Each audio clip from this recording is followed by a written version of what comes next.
آسمان کی قسم جس میں برج ہیں اور اس دن کی جس کا وعدہ ہے، اور حاضر ہونے والے کی اور اس کی جس کے پاس حاضر ہوتے ہیں، کہ خندقوں والے ہلاک کر دیے گئے، یعنی آگ کی خندقیں جس میں ایندھن جھونک رکھا تھا، جبکہ وہ ان کے کناروں پر بیٹھے ہوئے تھے اور جو ظلم وہ اہل ایمان پر کر رہے تھے ان کا نظارہ کر رہے تھے، اور ان کو مومنوں کی یہی بات بری لگتی تھی کہ وہ اللہ پر ایمان لائے تھے جو غالب ہے، سب خوبیوں والا ہے، جس کی آسمانوں اور زمین میں بادشاہی ہے،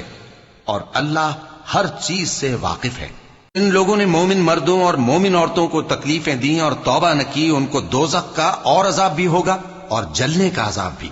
اور جو لوگ ایمان لائے اور نیک کام کرتے رہے ان کے لیے باغات ہیں جن کے نیچے نہریں بہ رہی ہیں، یہی بڑی کامیابی ہے۔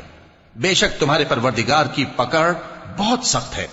وہی پہلی دفعہ پیدا کرتا ہے اور وہی دوبارہ زندہ کرے گا، اور وہ بخشنے والا ہے، بہت محبت کرنے والا ہے، عرش کا مالک، بڑی شان والا، جو چاہتا ہے سو کر ڈالتا ہے۔ بھلا تم کو لشکروں کا حال معلوم ہوا ہے،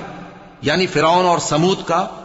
اصل بات یہ ہے کہ کافر مستقل جھٹلانے میں لگے ہیں، جبکہ اللہ بھی ان کو ہر طرف سے گھیرے ہوئے ہے۔ یہ کوئی معمولی کلام نہیں، بلکہ یہ قرآن عظیم الشان ہے، لوح محفوظ میں لکھا ہوا۔